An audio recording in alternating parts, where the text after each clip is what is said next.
Alright, let's dive into something that's been bubbling up in the tech world recently. And trust me, it's a bit of a head-scratcher. Imagine this, you're in China, you've got your Android phone, maybe it's a Xiaomi, OPPO, or OnePlus, and suddenly Google Wallet stops working for contactless payments. Just like that. No warning, no explanation. Sounds frustrating, right? Well, that's exactly what happened to some users after updating to Google Play Services 26.28. Personally, I think this is one of those tech stories that feels like a puzzle. It's not just about the issue itself, but what it implies about the relationship between global tech companies and regional markets. Here's the deal. The problem wasn't universal. It specifically hit phones running China-specific firmware. Now, what makes this really interesting is that it's not about the brand of the phone, it's about the software tailored for the Chinese market. Users could still open Google Wallet and see their cards, but the NFC payment option? Gone. Just vanished. From my perspective, this highlights a bigger trend in tech. The fragmentation of ecosystems. Android is supposed to be this open, global platform, but when regional customizations come into play, things can get messy. Fast. What many people don't realize is that China-ROM devices often have unique modifications to comply with local regulations or user preferences. So, when Google rolls out an update, it's not just a one-size-fits-all solution. This time, something in that update clashed with those customizations and boom, NFC payments stopped working.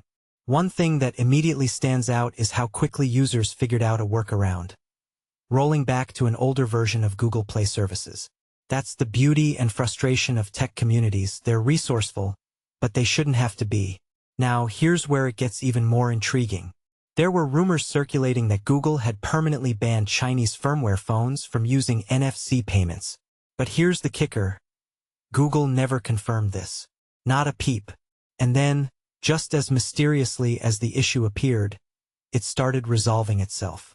By early August, users were reporting that Google Wallet was working again, even on devices they hadn't manually fixed. If you take a step back and think about it, this suggests the whole thing might have been a temporary bug, a beta test gone wrong, or some server-side adjustment. But the lack of transparency from Google? That's a whole other conversation. What this really suggests is that even in 2023, the tech landscape is still navigating the complexities of global versus regional markets. China is a unique beast. It's the world's largest smartphone market, but it operates under its own rules. Google has to tread carefully there, especially with services like Wallet that rely on tight integration with local payment systems. A detail I find fascinating is how this issue didn't affect all Chinese brands, just those with China-specific firmware. It's a reminder that in tech, the devil is always in the details.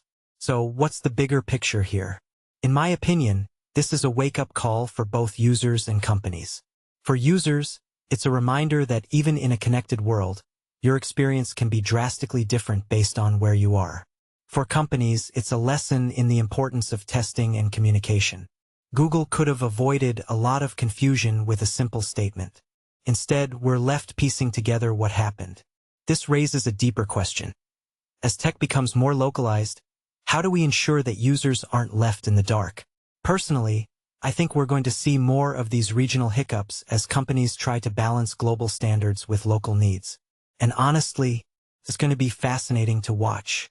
But for now, if you're in China and your Google Wallet stopped working, just know you're not alone. And maybe, just maybe, it's all part of a bigger experiment we're only starting to understand.